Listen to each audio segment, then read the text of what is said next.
आज हम पर्यावरण विज्ञान के अंतर्गत पारिस्थितिकी तंत्र में समस्थित या इक्विलिब्रियम इन इकोसिस्टम के बारे में बात करेंगे। पारिस्थितिकी तंत्र में समस्थित से तात्पर्य यह होता है तंत्र के प्रत्येक तत्व के उत्पादन तथा उपभोग में पूर्ण रूप से संतुलन होता है। अर्थात किसी भी पारिस्थितिकी तंत्र में जैविक, भौतिक और रासायनिक प्रक्रियाओं द्वारा जो तत्व उत्पन्न होते हैं उन तत्वों के उपभोग या उन्हें खर्च करने की जो स्थिति होती है उनमें संतुलन बना रहता है। अर्थात उनमें स्थिरता बनी रहती है। जितने तत्वों का उपभोग होता है उतने ही तत्व पुनः उत्पादित कर लिए जाते हैं। इसके बाद किसी भी पारिस्थितिकी तंत्र की स्थिरता को दो रूपों में व्यक्त किया जाता है। सबसे पहले किसी भी पारिस्थितिकी तंत्र में प्रजातियों की संख्या में स्थिरता होती है। यह एक चरम स्थिति होती है तथा यह किसी विशेष पारिस्थितिकी तंत्र में संपन्न जैव विविधता की स्थिति को बताती है। इसमें प्रजातियों और जीवधारियों, वनस्पतियों, जीव जंतुओं की संख्या बहुत अधिक होती है तथा उनमें एक सामंजस्य बना रहता है और पारिस्थितिकी तंत्र स्थिरता की अवस्था में होता है। इसके बाद अगर दूसरे रूप की बात की जाए तो तंत्र में बाह्य जो प्रभाव होते हैं, ना कि मानव जनित, बाह्य प्रभाव का अर्थ है प्राकृतिक कारकों द्वारा जो प्रभाव उत्पन्न होते हैं उनके कारण जो परिवर्तन होते हैं किसी भी पारिस्थितिकी तंत्र में, उनको नियंत्रित करने की क्षमता उस पारिस्थितिकी तंत्र में होती है। अर्थात जो बाह्य प्रभाव, जैसे प्राकृतिक बाह्य प्रभाव जैसे चक्रवात, बाढ़ या भूकंप या ज्वालामुखी विस्फोट, इनके द्वारा किसी क्षेत्र विशेष के पारिस्थितिकी तंत्र में परिवर्तन आता है तो वह पारिस्थितिकी तंत्र कुछ वर्षों में अपनी मूल अवस्था में स्वतः आ जाता है। इस स्थिति को स्वनियंत्रित प्रक्रिया कहते हैं। जबकि मानव जनित प्रक्रियाओं से पारिस्थितिकी तंत्र में अस्थिरता आ जाती है, जिसके कारण ग्लोबल वार्मिंग, ओजोन क्षरण और पर्यावरण प्रदूषण जैसी वैश्विक समस्याएं उत्पन्न होती हैं।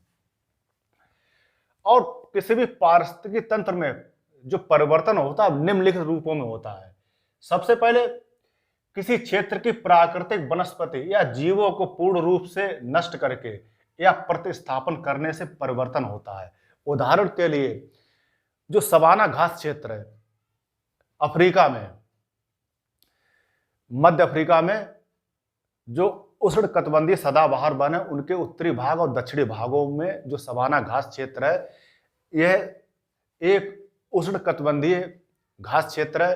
यह घास क्षेत्र मानव जनित प्रक्रियाओं जैसे अति चारागाही प्रक्रिया और जंगलों में आग लगाने से इस सवाना घास क्षेत्र का प्रतिरूप पूर्णतः बदल गया है।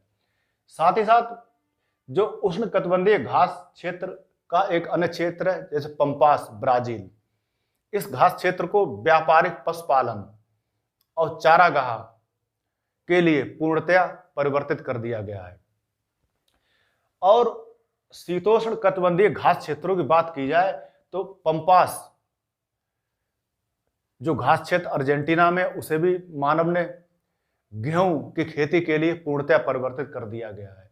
इसी प्रकार स्टेपी घास क्षेत्र जो रूस में है और प्रेयरी घास क्षेत्र जो कि संयुक्त राज्य अमेरिका में है, यह शीतोष्ण कटिबंधीय घास क्षेत्र है और इनमें गेहूं की खेती बहुत ही अधिक व्यापक पैमाने पर की जा रही है। इसके बाद जो तंत्र में परिवर्तन जो दूसरे रूप में वो इस प्रकार होता है जैसे पौधों एवं प्रजातियों की दूसरे रूप में इस प्रकार होता है कि पौधे एवं प्राणियों की नई प्रजातियों द्वारा यह परिवर्तन होता है।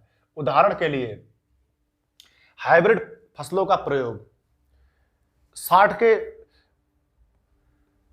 दशक में जो दक्षिण एशिया के देश थे उन देशों में खाद्य समस्या को हल करने के लिए जो हाई यील्डिंग वैरायटी गेहूं का प्रयोग किया गया और उनमें हरित क्रांति की स्थिति उत्पन्न हो गई। इसके द्वारा जो देशज प्रजातियां थी या मूल फसलों या गेहूं की प्रजातियां थी वो प्रजातियां नष्ट हो गई और हाइब्रिड प्रजातियों ने उन कृषि क्षेत्रों के मूल स्वरूप में पूर्णतः परिवर्तन कर दिया।